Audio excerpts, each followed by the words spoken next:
Sleep. We can't seem to get enough. 8 hours, only a dream for many. Good Day Orlando, helping you get those Z's.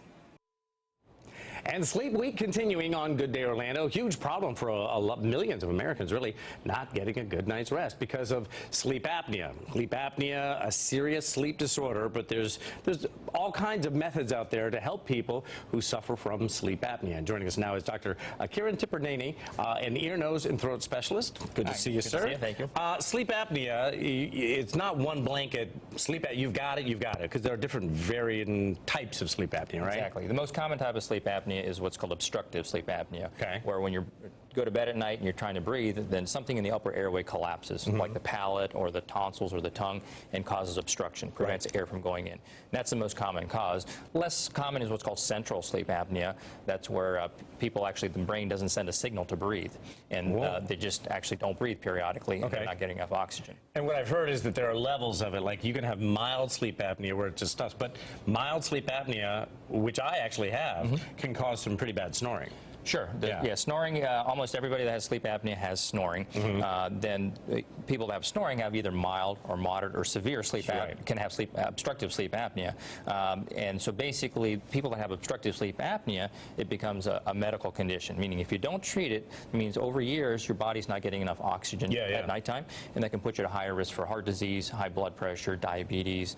Some people have noted increased risk of dementia that's going on too. So it's something that should be treated one way or the other. Because you stop breathing for 30 seconds to a minute, you're just shocking your heart, and that kind of takes you out of REM sleep. It wakes your body up. Absolutely. It says, you're dying. You got to breathe. Exactly. So obviously that's not good for your body. That's happening to you every night for years. So treatment is necessary. Yeah. Let's talk about some of the treatments that are out there. This one, obviously, I think most people know and maybe are reticent to do because of you got something on your face while you're sleeping. So this is a Cpap, or Cpap stands for continuous positive airway pressure. Basically, how this works is basically a mask that can be placed on the nose. This one is on the nose. There's one that also fits on the nose and the mouth. And what that does is provide positive pressure. So when you breathe in, that's when things want to collapse. So it gives a burst of air to tent the airway open to let air to flow into the lungs. I will say that it takes some getting used to. I've got the one that just right up into your nostrils. It takes some getting used to, but once you're used to it, that flow of oxygen is, well, obviously a lifesaver, but it's fantastic. Sure. So 50% of people that have sleep apnea use the Cpap mask and they love it. They feel well rested and it works for them. So that's the gold standard. But what about that other 50% of people that aren't treated? I can't handle that on my face. What else can I do? Yes. So that's where I come into play. I talk about alternatives to the Cpap. So people who can't tolerate the Cpap, then they come and see me. We talk about other options. In milder cases of Cpap or sleep apnea, we recommend an oral appliance that would fit people for. Just a guard that you have it's a custom fitted. It's like a retainer that goes on the upper and lower part of the mouth, and it keeps the mouth partially closed, but you can still breathe through your mouth. What it does is has a little adjustment to bring the jaw and the tongue forward. So it prevents that from falling back. No blockage. Exactly. And that's obviously a lot more comfortable than the Cpap.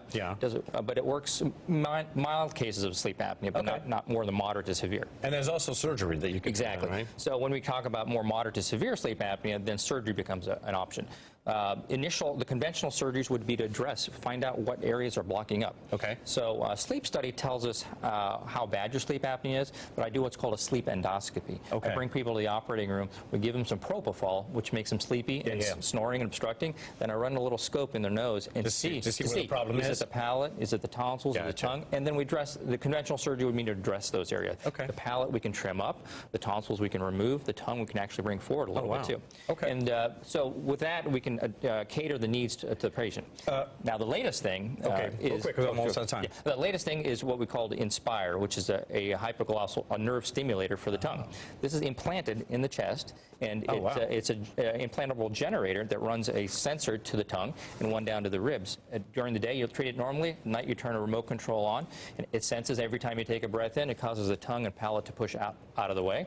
And then, when you wake up in the morning, you turn it off and go on your business. Well, hopefully somebody followed, one of those sounds good to somebody. How do they get in touch with you real quick?